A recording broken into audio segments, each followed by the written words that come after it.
long-range force fights with this Lissandra, but also be able to pull Gen.G around the map. And Doran on Jace. Jace has been banned a lot today, a lot in Challengers, been slightly buffed, but just really strong in this meta right now. And you have this great amount of burst damage, this front-loaded damage from Jace to set up and chip away at those health bars so that then Ahri can come in and either get a pick or so that Zeri can clean up a team fight with a big ultimate. Yeah, I really like the Jace for being able to soften up the members of a T1 exactly like you're illustrating. Certainly will be really, really fun. I hope that Pays switches to Cleanse because Frozen Tomb, like, you might think Cease and Desist is annoying. Frozen Tomb, you just kind of die when you get hit by that one instead of just being lifted up into the sky and put back down again. So, you know, Atlas, it's a sign of the times. Yeah, the bottom meta looks mostly the same, but the top meta is so different. Neither of these teams have really a traditional tank in them at all. We've got Jason Fiora. The top meta has really, truly come full circle. And as a result, I really like what both of these top laners bring to this composition. When there's not a whole lot of tankiness on the side of T1, they're kind of cooldown based in their tankiness because Lissandra can just self-ult and then becomes impossible to kill. Think of Lee Sin and Canyon. Fiora can obviously think of that play from last. She can become tanky based on her cooldown. She could be difficult to kill.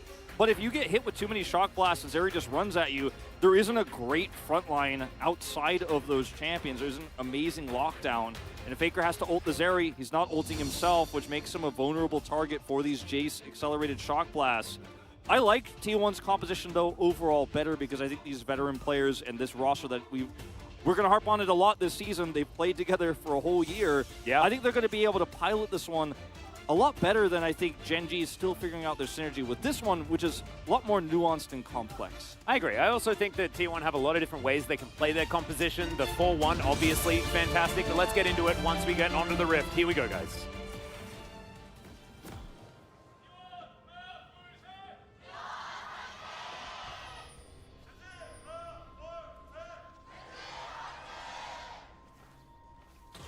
Sounds like Gen.G fans have found their voice here at this stage.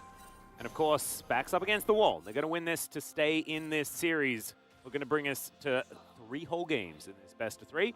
That is precisely what we want. Yeah. That's what I want.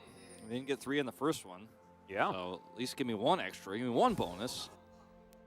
Anyway, we were talking about the T1 composition and what it's capable of. I really like, you know, team fighting. You look at Wukong, you look at Nami and the Lissandra, and you're like, oh man, absolutely fantastic. I think that Fiora as well, if she can get into a decent enough position, can also offer a fair bit if you have backline access and can allow that Grand Challenge to provide so much snowball potential in a fight. But also, I just think side laning is so powerful for this composition, and it's something that Gen.G don't necessarily have in their wheelhouse as much. It's only really Chovy that has that opportunity as he's taken Foxfire first. Faker is going to spot him out there, had that ward up and available. That's a face check that Delight didn't really want to go for. They do manage to create a bit of damage back there, get some money as well. Pays used his Q to just try to check the brush, but the positionings there for Guma and Keria on the far right side meant that they kind of falsely assumed they were not in there, and ended up being a fairly even trade regardless, though. Level 1s here with these 2 squads. And a trade like that is good. Nice shield here on the Pays. Yep, playing it well. Ebb and flow value, not exactly the most massive. It's all right. We will reserve judgment for the moment, just fighting for level 2. Now these 2 bottom lanes. It's been a while since we've got to see Doran's Jace, a champion that he's not up there in our top 3 Jaces in the LCK, I wouldn't say, but a champion he's very good at. And hasn't been meta for so long that I'm excited to see what he's able to do with it. You know, I was hoping maybe we get some Kana Jace earlier just because it's one of his iconic champions. And well, Zeus Jace, for example. Zeus, yes. Zeus also. He didn't play it as many games as Kana has, but still just picked up right where Kana left off in a lot of ways. So we'll see how he does on this matchup. Yeah, Delight taking a heck of a lot of damage there. Pays trying to trade back, but it's just not working. As you can see, T1 in a great position. They did have to invest the heal. Delight did as well. And so, good position here for T1. Just a little bit of, side. You talked about it earlier, there's a little bit of all-in potential at level 2 with this, but it's not with the health bars the way they were in the trade that Delight took previously. So we'll just back away. a heal down, but traded, as you mentioned, and gonna back off here with the wave pushing. Shouldn't lose too much. Yep. Be able to go back, grab a bit of a longsword, something like that, and head back towards this lane. Delight waiting for a little bit more. Wanted to guarantee that he can make it as well. Waited for that last little potion so that he can be a little bit more healthy. Ona starting off this Rift Scuttler. Peanut doesn't spot him out there, and in fact, Ona just very sneaky monkey. Level 4 for both of these junglers.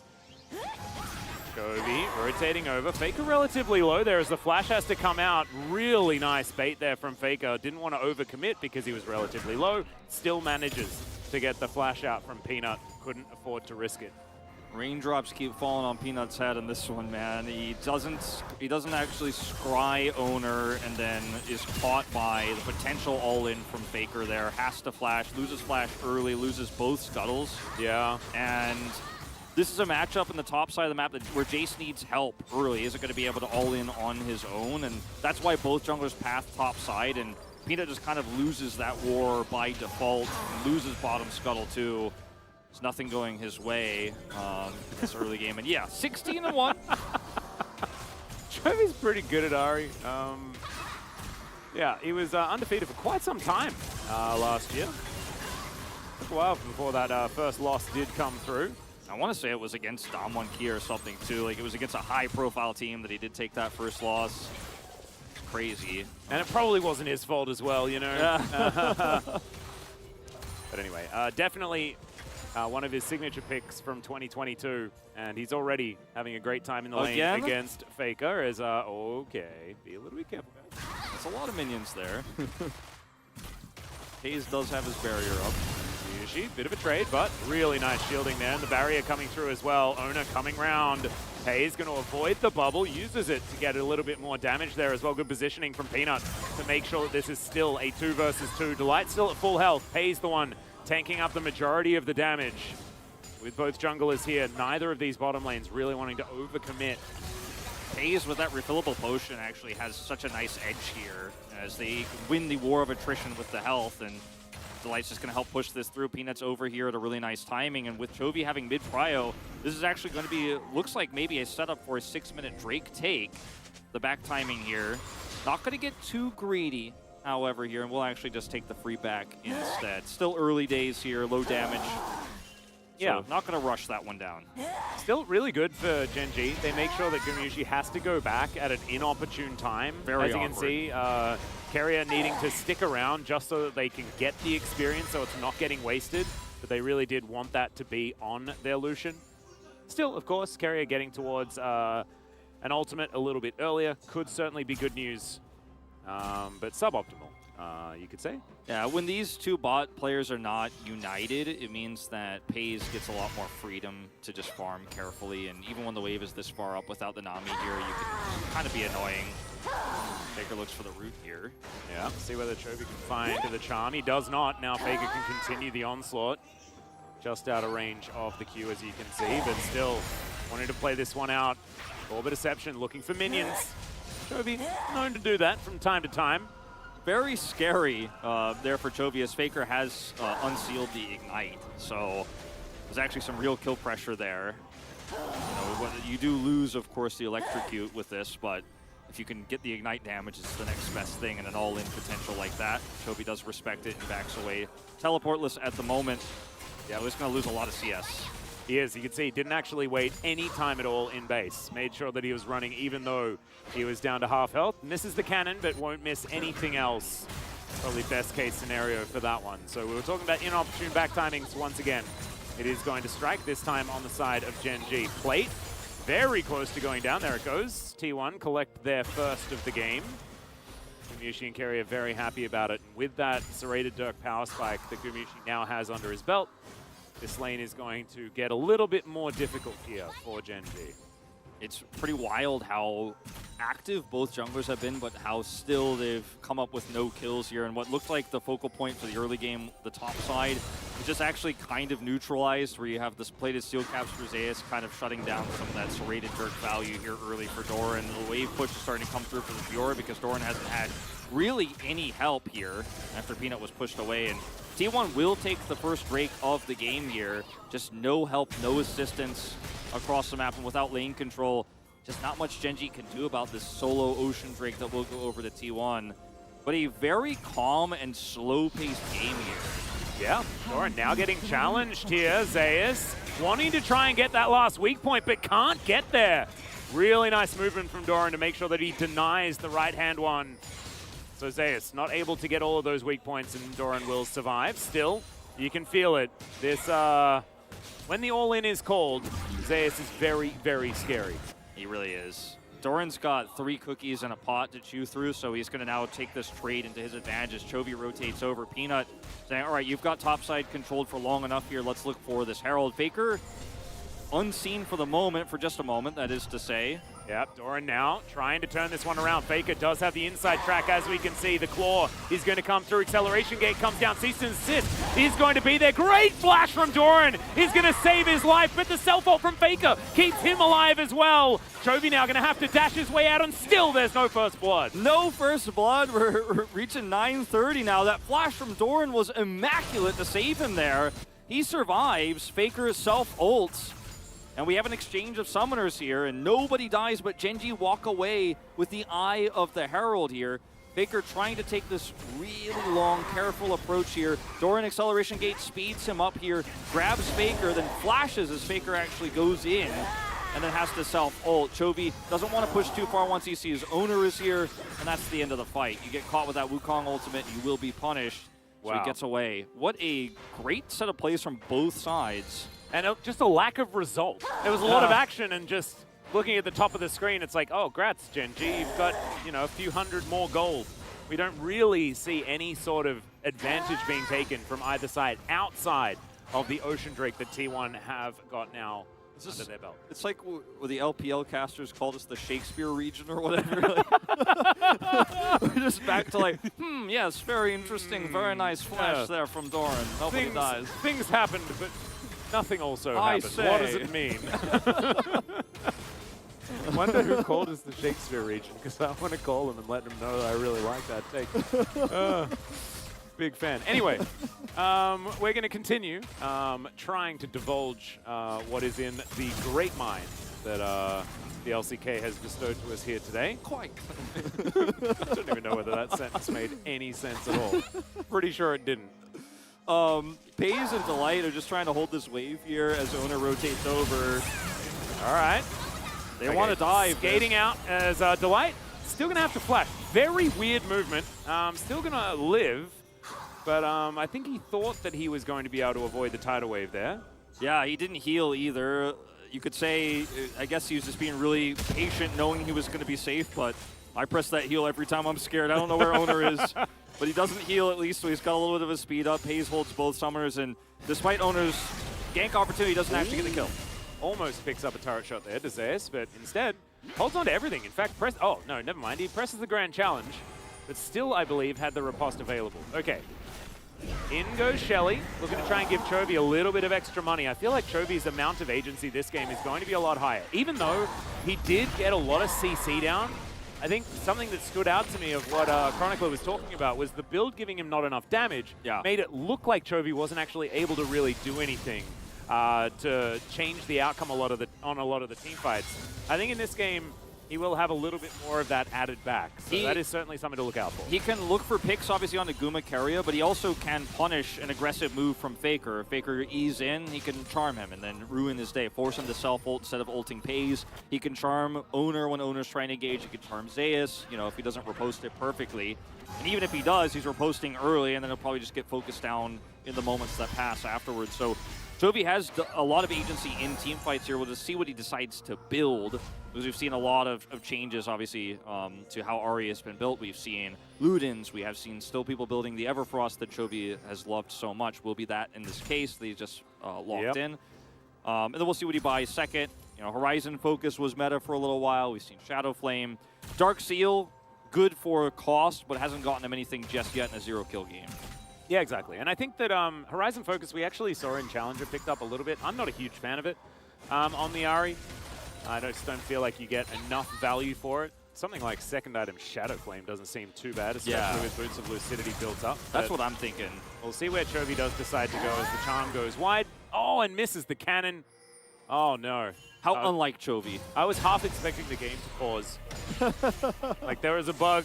The cannon, the money didn't come up. Sometimes when you watch Chovy CS under turret as RE2, you're like, did he just look at the minions and make them disappear and get the money? Like, what did he actually do? How did he hit that? That's impossible. You know, not in this case, I suppose, but he's normally the IRS of minions, but he's not so much in this particular game. There's nothing he's gonna miss.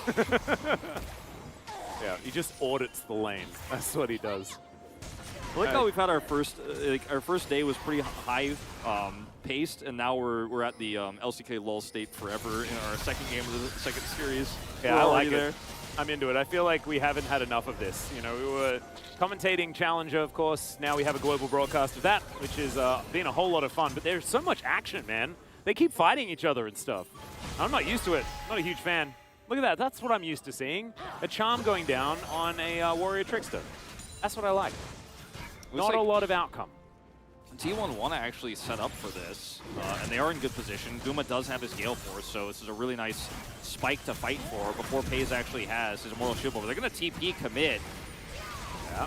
Oh, look at this. Just Gen G picking it up. T1 were in position, but they've decided that, no, we're going to respect you. And this is another T1. Okay, let's try to cross map with Fiora topside. This time Gen G may actually be able to punish, and obviously plates, you know, have faded away, and Zeus only has a cannon wave, so it's not like they're going to say, aha, we'll grab some plates or a whole turret. Just going to try to delete some minions here, but it's a cannon wave, so Doran loses very little. And Plate Gold, with that Herald going through, pretty massively favoring Gen G. In fact, it is the only reason Gen G have a gold lead. The gold lead is almost exactly the plate lead. So otherwise, all of the CS basically even. If you sort of weigh it out with the slight advantage for Guma and slight advantage for Doran, Gen G are going to be able to take their second Herald. So for all things being equal, we would have liked it if T1 had have picked up that second one. Not going to be the case. Control of the neutrals starting to come through here for Gen G. And it feels like the macro has improved a little bit. However, this is the stage of the game where Gen G started to fall apart on that front. It was when T1 started to make more plays. We haven't seen that happen just yet, but we're not going to rush them. This is the LCK. No, you know? It was Shakespeare's region. No, exactly. It's slow and steady. Rome wasn't built in a day, Will. No. Shakespeare was an LCK fan, by the way. It's in the tablets. It was written. Yeah. It was written. I think Plato wrote about it at some point. It was in the lost texts of Atlantis, which I have at home, but my mum doesn't want to show anyone. It's really weird. It's really strange. Know, it's like really important for history and stuff, Ma, but like, I don't know. She seems protective of it. It's fine. I mean, look, family heirlooms are important. Yeah, I guess so. But, you know, so is human history. Well, at least you were able to tell everyone about it now, so the secret's out. Yeah, the truth has been told. Yeah, we're going to have someone pay a visit to my mom's house, I think. Let's see where they drop the second Herald, because topside is kind of the easy angle, but it's also arguably the least impactful right now. If you could drop it in mid, you open up a lot of the map and open up a lot more opportunities for Chovy to look for picks as we're setting up for Drakes and future Barons and stuff like that, but it's a pretty healthy mid turret. So they get the Herald and they get the gold from the Herald, but utilization of it right now in such an even game state is going to be difficult. And I think based on the movement we see on the map right now and the ping we see there on the Tribrush top, they are going to drop it top. But it's, again, not going to be the most impactful Herald, just a little bit of extra gold in the pockets of Gen G here. Yeah. Doran's, you know, he's right on his way to his Muramana. You know, he's at 250, does have his Eclipse online. Like, he's in a great spot CS-wise, and if he can pick up that turret gold, it'll feel good too. Oh, Faker just going to go straight in with the ultimate. Now they're going to try and chain the CC. Doran will go down, but now Peanut, can he actually get the tidy up? Goes for the easier target there, does manage to lock down the kill in the end as Faker gets himself out. Grand challenge issued here onto Peanut. Zeus was thinking about a dive against two people, decides against it in the end. First blood did go over to T1. Gen G immediately answer, but the extra gold will be in T1's hands. Demolish here for Zeus, just going to put a little bit of extra turret damage down. Karia's roamed up here to try to defend Zeus' push. He wants this turret so badly. Great riposte is going to come through. Acro Prison to augment it as well. Tidal Wave comes down and does manage to make sure that Peanut isn't getting out of there, but they still have a turret, guys. So it's a bit dangerous. Yeah, Ring of Frost looked like it missed there too, so not going to have any extra damage on the Peanut. They still will force the turret down, but it's a free turret bottom side without a whole lot of resources committed. So Chovy is going to take this one down. So cross map here pretty even in this case.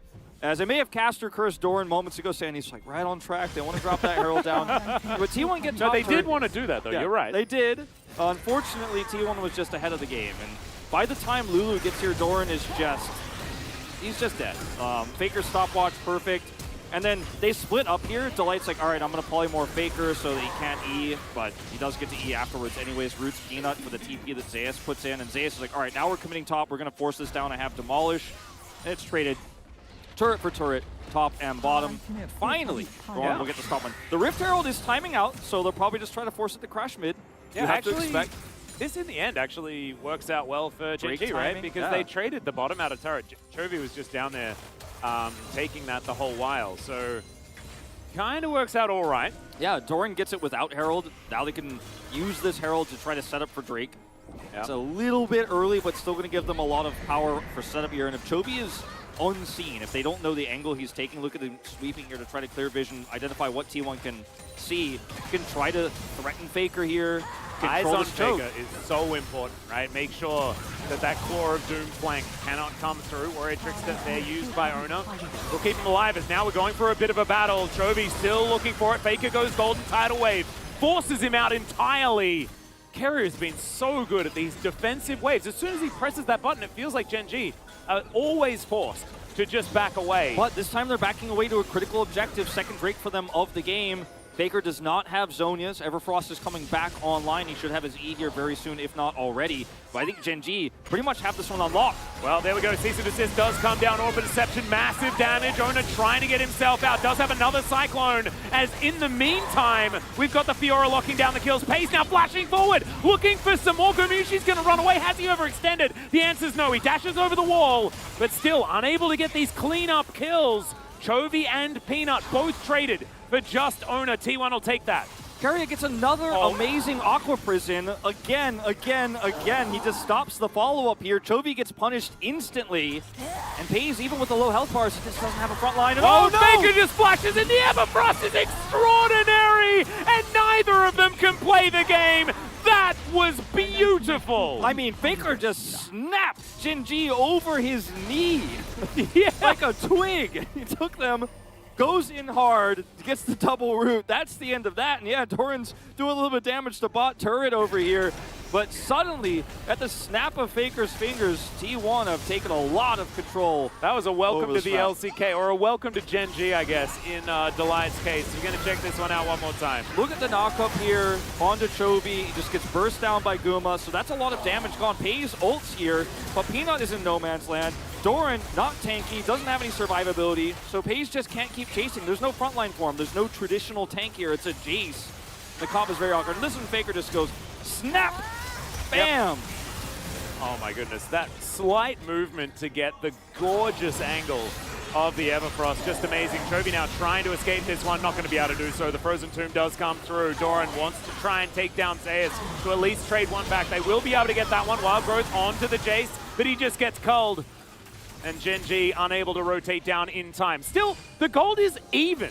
Yeah. Like, even though all these incredible plays are happening and everything like that, it's no one's really been able to take a huge gold lead. Yeah, but T1 seem in control of this game. A lot of the gold, you mentioned was in the plates. You could see a lot of that in Doran's, ability to control side lane against a Fiora, by the way. Pretty impressive stuff here, what he's been able to accomplish. He's been given a lot of extra time. He's got a 40 CS advantage. I think that's part of why Gen G still holds technically a gold lead very slightly here. Hayes, this is not where you want to be. Yeah, that is absolutely not it. That is the chain of CC, Lissandra, and as well paired with the Aqua Prism that is then so easy to land. A little bit of a rookie mistake there from Pays to stand underneath that turret against the list. I mean, against a lot of other champs, a lot of other compositions, you feel pretty good about, oh yeah, I'm under turret here, but you've got to respect it. I like that we just get it again, yeah. Yeah, wow. I mean, the follow-up Aqua Prison, the Everfrost, everything is perfect. So good. This is Zayas getting caught moments later, of course. This was the beginning of the last fight, so that's what it was. They thought they caught Zayas, but it was kind of the other way around. Yeah, and then I don't know if we'll get the replay of Pays staying under turret here. Really unfortunate. Yeah, ends up being a trade here. This is the Pays one where it's like, I want those minions. I need to get fed. I need to get farmed. Well, you got farmed. Yeah. But just not in the way you wanted to in this case. But yeah, like you say, rookie mistake. And we don't see this level of coordination on all of our LCK teams. Like, I think all are capable of it, but T1 will do it every time. You definitely don't see it in challengers just yet. So, welcome to the LCK. Welcome to coordinated punishes of Azeri. Exactly.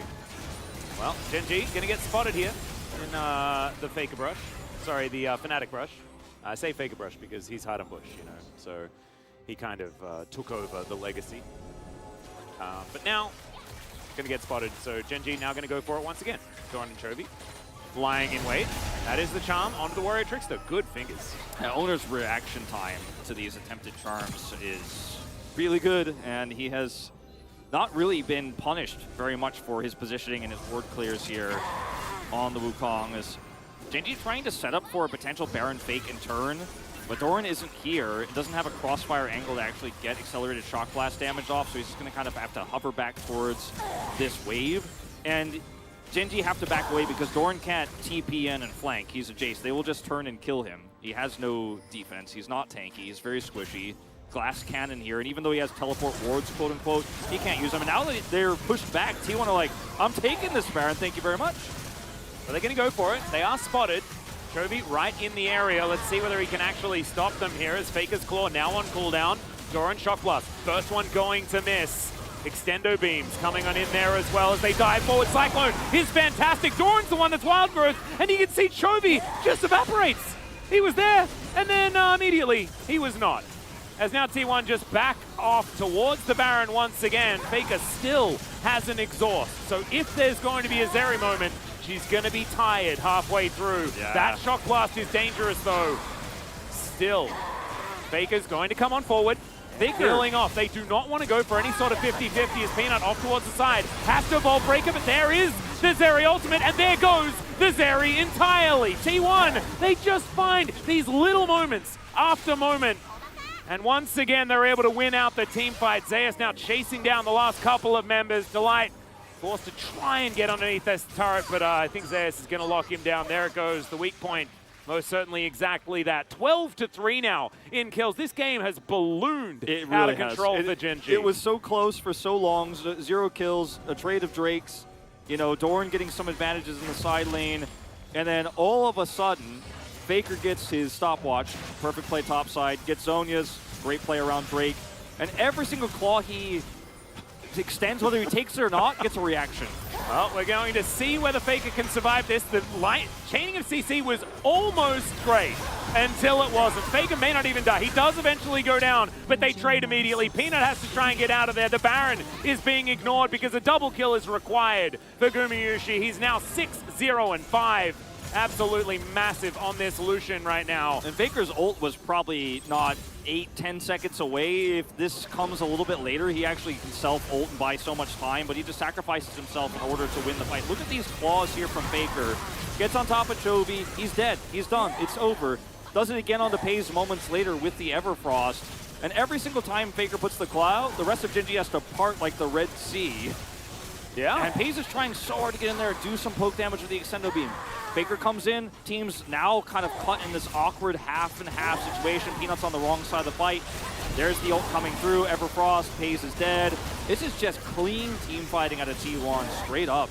Yeah, it's just really nicely done. Pays a little bit of an overstep there. I think you can feel a bit of frustration in the guy. 0-3-0 on this Zeri. And this time, like last game, in a great position, had a lot of kills. We are going to go for a little bit of a fight here as Peanut does manage to find Zeus. Repose now on cooldown, he's dead. Can T1 get anything off the back end of it? There is a Drake alive, soul point available for T1 if they do want to go there. But if Gen.G can just get all 5 members down here, this is their opportunity. And even though Zeus isn't necessarily a huge team fight threat for this composition, he still certainly is a big thing missing now from T1's composition. Oh, the charm connects onto Gumayusi. Tidal Wave once again getting triple value here as Gen.G are just going down so low pace. gets wild growth. It's the only reason why he survives is now Peanut is just fighting against Faker, trying to get him off this flank. As Doran now just going to get taken down. Ona doing so much damage alongside Gumayusi on this Lucian. Chovy now will find Faker. They'll get at least one. No, they won't. Never mind. I tell a lie. He's just going to make sure that he survives. Self-ults, get a bunch of health back. Still has Zonia's, by the way. Yeah. So I don't know why I was... sometimes, you know, it's been a few months. Hey, look, it looked like he was going to die to Gen G, that's for sure. Yeah, they committed everything, and he's like, nah, I didn't even Zonia's, man. That's a longer cooldown than my ult. Oh, Chovy. Oh, that's a really nice repose. Zeus sees Chovy just briefly. His ghost is coming up. Yeah, Evan Frost going to be dashed out of, so... This game, man, it just went from 100 to 0, or 0 to 100 rather, for T1 so quickly. I mean, 0 and 0 for the longest time. We went 1 and 1, and now it's 17 kills to 5, and T1 are just punishing over and over and over again. This all starts off with Zeus getting dove on. He ripostes really well, buys a ton of time. Look at how quick the reaction is here from T1. They almost get over there and turn this. This fight is a mess, unfortunately, for Gen G. The tidal wave placement is so beautiful because you either have to walk into the open arms of T1 or get stunned. Pays gets taken out basically instantly, has to get wild growth, but can't come back into the fight. The damage from the Gale Force nearly finishes him off, and now he's just completely out of the fight, and they're cut into two halves here. T1 are like, okay, we'll fight a 4v2 over there and a 4v2 over here. Faker has self-ult and Zonies he doesn't need. There's just no winning for Gen G in this game. It's just not happening. They're going to need some sort of miracle. There is no Infinity Edge on Pays. However, Gumayusi has one. He's also got a BF sword as well, just hanging out next to it. Shock Blast is going to reveal that this Baron is not long for the world. Gen G might have some sort of opportunity for a steal, but you can see that Peanut is pretty far away, and there it goes. Ona gets over the wall. Peanut just going to press the button to flash forward from Faker to try and dedicate himself to the fight. Now it might be an opportunity for Pace. He picks up the first one, but Zeus has found the backline. Riposte is fantastic against the stun as Peanut gets himself out, and Zeus says, nah, that's my double kill, and that is no Zeri certification for you, Gen G. They're going to have to run away from this one as well. The Baron now in their hands, and a Baron in the hands of a Fiora is a very dangerous prospect if you're up against it. Gen G's composition is just so complex. We talked about the nuances of how you have to play this one out, and there's just too many threats on the side of T1, and this far ahead, no matter how perfectly you play, you're not going to have a winning team fight at this stage, and they're not playing it out perfectly. There's still some holes in terms of the synergy and the communication here. Doran played it well, dodged the initial tidal wave with his Ghost Blade, but dies instantly anyways. Pays can't do much alone. And everybody is both so dangerous, but also so unkillable on the side of T1 right now. It's hard to win in any respect as Gen G here. And yeah, T1 have Soul Point. They've got a Baron buff. The map belongs to them. As watch Doran, he Ghost Blades away from this. Shock Blast owner, and then he's like, I don't know, I want to do something. I've got the ult here. Faker flashes in, and then Doran just instantly dead. Peanut has to stop watch. And they split him up. Bubble onto Pays as well. Pays can't kite back. He's not able to do big damage in this fight. He just instantly gets followed up on. It is so unfair. He's hit by back-to-back Circle of Frost from Faker, an Aqua Prison from Carrier as well, and I don't think that was chained CC either. The Grand Challenge was issued immediately as soon as they had an opportunity to, and as you can see, Pays just hasn't had the ability to play the game. And that's, of course, as Doran is getting killed on the top side of the fight. You know, Peanut has to stopwatch, can't heal. And, I mean, Delight tries to set up a Shirelius here, but can't catch anybody. Gumayusi's taking matters into his own hands here as Chovy has to dash, get himself out of this fight.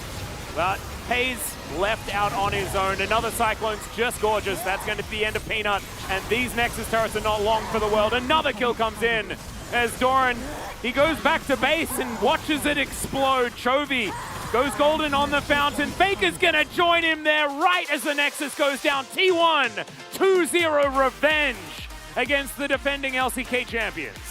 It's another spring season. It's another opening day with a T1 victory. It just feels like the script for T1 for spring after not winning Worlds, but coming back as one of the strongest teams, a team that stays together. This story has been told so many times, and we're gonna tell it one more time tonight. 2-0, and for Gen G, I hope these players, especially Pays, don't get discouraged with the result because they had what was 2 great game plans, right? You know, we like T1's draft better. It was safer, easier to execute. This is the team that has pre-existing synergy, but Gen.G's game plan was good, and the early game of both games was pretty solid, especially game 1, where they got this area ahead. Some of Peanut's dives were a little messy, but they still got the gold onto Pays.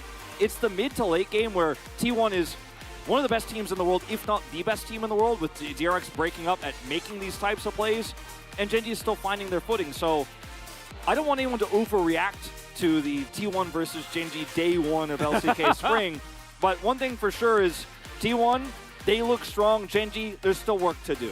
There definitely is. And of course, like, sometimes you bring up a player that has shown a lot of behind-the-scenes promise and things like that, and it doesn't quite work out. Of course, we watched Pays throughout the entirety of Challenger last year, but Challenger is a very different league, doesn't quite have the level of pressure on you, and this is his debut game, and he's up against T1.